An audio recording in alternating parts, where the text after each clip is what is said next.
signed up in Glenparva. He signed up in Glenparva, yeah. And, Daryll Brown has spent years researching his family connections with the First World War.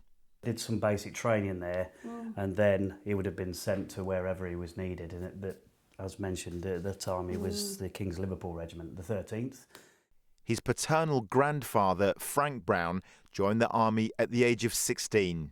He sailed across from Le Havre to France and took part in, he was right in time, unfortunately, for the Battle of the Somme. It was the bloodiest battle of the war. On July the 1st, 1916, the first day of the Somme, almost 60,000 British soldiers were killed. He didn't go over the top on the first day, so he wasn't, one of the horrific casualty list from the first day, but as the battle went on, of course, the casualties kept coming, and he was one of them. Daryll's mother, Denise, is shocked just how young Frank was when he went out to fight. He must have lied about his age, because he would have been 16 years old. Like so many others during that time, he's lied about his age in order to get into the army. Frank would have seen this as just a great adventure, but the contrast, of course, and what we've learned of the Battle of the Somme was just horrific. And to go through that at the age of 16 must have been, well, I couldn't imagine when I look back at my own life when I was 16, I could not have gone through something like that and remained the same. It would have changed him forever, no doubt. What you've got here is a couple of pictures. Here you see a picture of the guys before they go out. Unfortunately, Frank's not in this picture, but he would have known some of these men, no doubt. Smiling, happy. And then, of course, contrast that with this picture. Particularly this guy here has got sort of what they coined the 1,000-yard stare, which is a sort of phrase used in military to describe the way men were after battle. It was an horrific emotional experience. Frank rarely spoke about his experiences. Daryll understands why. It was way too graphic. It was too horrible. I mean, trench warfare was miserable, and it must have been absolutely terrifying for everybody involved.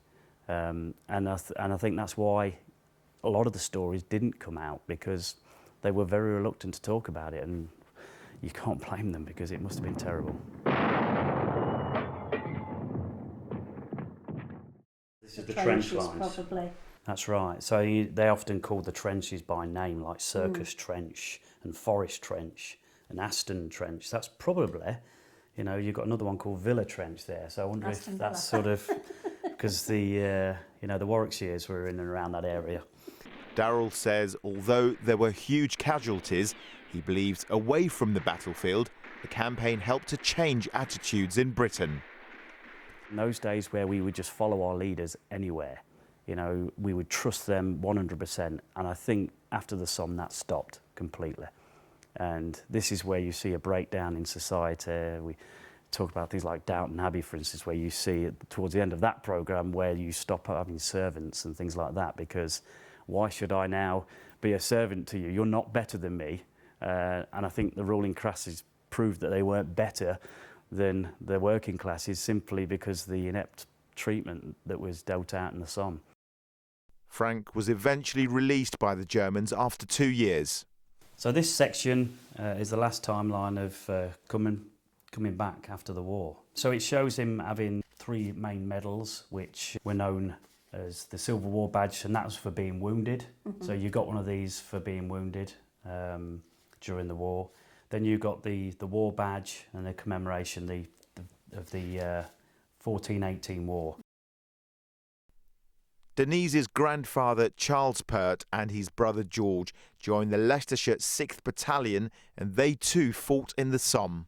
This is where George died, so it just shows the background of this particular battle and the area near Cambrai and Saint-Quentin where the battle took place.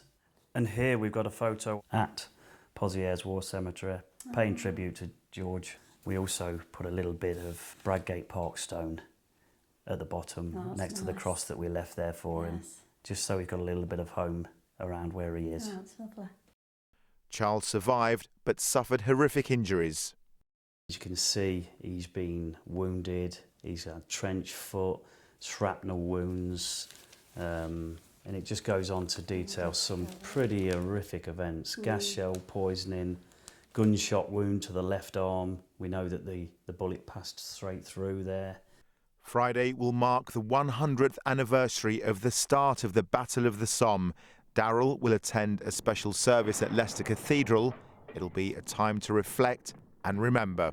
The true bravery is when you're absolutely terrified, but you still go ahead and do what you need to do. And that's what they did.